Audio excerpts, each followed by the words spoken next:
Hello, and welcome to the Intel Brief. Today is Thursday, 21 August.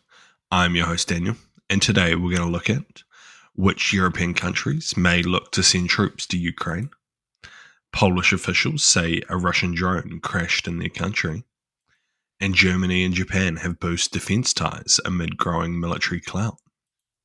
So firstly, following talks about Ukraine in Washington earlier this week, Western states are working to fine-tune the details of a much-discussed security guarantees plan for Ukraine. One important question is how possible a ceasefire could be secured along the more than 1,000-kilometer border with Russia. Another is which countries would be prepared to send soldiers to Ukraine, how many, and in what sort of mandate. The US has said they will not send any ground troops, but would look to provide air support. Germany has said nothing is clear regarding security guarantees, and that they need to wait and see what the deal looks like before making any decisions. The UK has said that they would lead the way, with Starmer showing himself to be open to sending peacekeeping forces to Ukraine in principle, but only in the event of a permanent ceasefire. France has warned against any hasty peace and said that they would also be looking to supply troops. But not all European states have said they would be willing. Denmark, Sweden, the Netherlands, Spain, Portugal, and the Baltic states have also signalled their willingness to participate in possibly sending peacekeeping forces, but places like Poland have rejected the deployment of Polish soldiers, which he says would be extremely unpopular with the Polish population. That's quite interesting. So what? Oh yeah, also Hungary and Slovakia said they won't do it, obviously. Because, they're cunts. So what? I find it quite interesting that Poland wouldn't be willing. As far as I was aware, there was a lot of, how would you describe them? Sneaky Polish people cutting about in Ukraine in civilian clothing. So yeah, I find that quite interesting. It's interesting to see which countries have kind of said they'd do it without any precondition, and then which ones have said they require much more information, which kind of makes sense. Like, you don't really want to say you're willing to do something before you see what it is actually going to look like on the ground. But all in all, it seems like lots of states are willing to deploy troops, something that Russia will definitely not like. So yeah, very interesting, very positive, to be honest. Lots of support there for Ukraine. And sending troops in would be a good security guarantee, as attacking them would be extremely dangerous for Russia. And next, debris of what appears to be a Russian drone have crashed into a field in Poland on Wednesday. The Polish authorities confirmed. Local police found a burned metal and plastic in a cornfield outside of a village in the east of the country. No casualties were reported.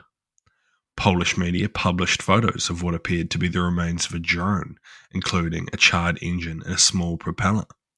The explosion left a 6-meter crater in the field.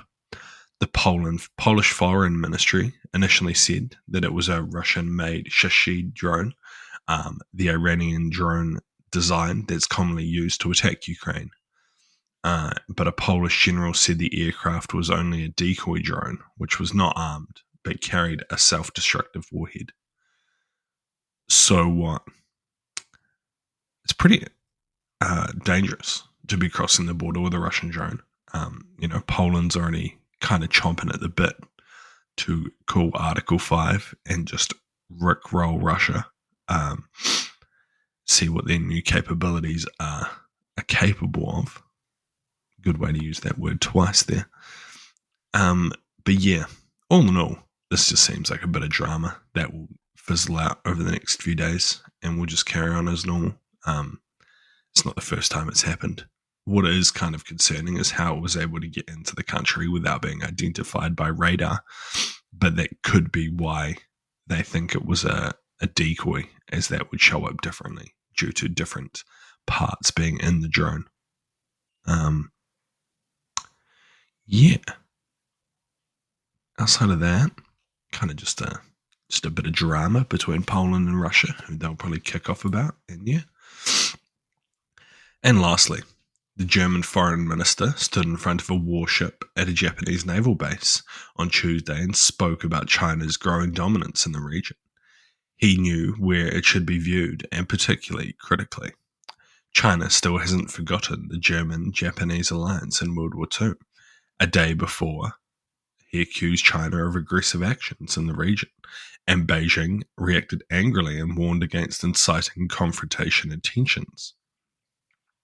But the German foreign minister appeared to have no intention of backing down and continued to push his messaging regarding Taiwan, officially known as the Republic of China, which Beijing claims sovereignty over. As if you're listening to this, you're probably well aware.